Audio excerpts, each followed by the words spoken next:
The NCAA tournament brackets are here, and that means it's time to find Cinderellas because the odds will tell you, especially recently, upsets are more prominent than ever. So, Krysten Peak, let's take a look at some of the Cinderellas that are out there. Give me one that stands out to you. We have to start with Charleston, the 13th seed in the West, facing number 4 Alabama. They are an offensive machine. They score 80 points per game, made the tournament last year as a 12 seed, lost in the first round. 27-7 this season, have won the last 12 games. Their roster is cluttered with experience, and that really helps come tournament time. So let me ask you a question about that one specifically. Is that a statement of how much you like Charleston or a statement of any doubt to Alabama? Because Alabama's been a little up and down in the SEC this year.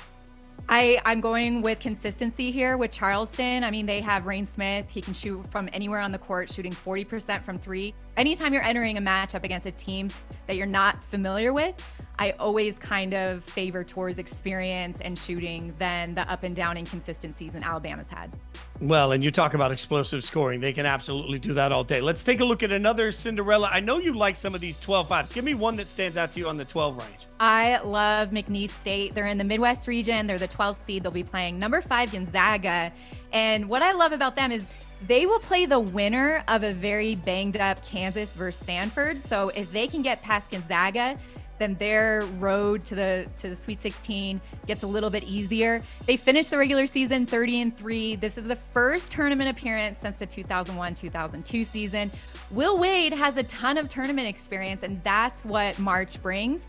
And they have 2-star players in Shahonda Wells and Krysten Shoemate. They lead in every stat category, and they are very fun to watch. Yeah, 2-star players that can score from anywhere. And I just want to remind everybody for a second, because for years, all of us that filled out brackets 10, 15 years ago, Gonzaga was the Cinderella. Right now they're the giant. This is not the Gonzaga we've seen the last few years. This Gonzaga team is more beatable than what we're used to seeing. So I love everything you're pointing out there. And I love big offense, which leads us to another 12 seed out there that is absolutely dynamic. Give us a little bit of a sense on another Cinderella you love. Yes, James Madison, the 12 seed in the South region, facing number 5 Wisconsin.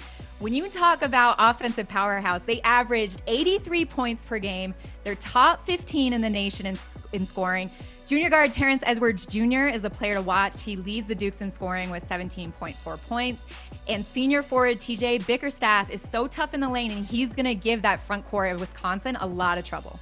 They can push the ball. They can shoot. They can do all of that against Wisconsin. And this is where the tournament gets a little... I'm a big believer in you got to look at the conference that somebody came from when they get into the tournament, because as somebody that watches a ton of Big Ten basketball, I'm just telling you, they're not used to seeing an offense that pushes that fast. They're not used to seeing offenses that run that fast. They want to be able to control pace. I don't know that they can versus James Madison. James Madison, JMU feels like they're a darling in this process. Be sure to get in on the action with Yahoo's Bracket Madness game for both the men's and the women's tournaments. You could win $25,000 in our best bracket contest. It's free to play, so head to yahoo.com/tourney. That's yahoo.com/tourney to sign up.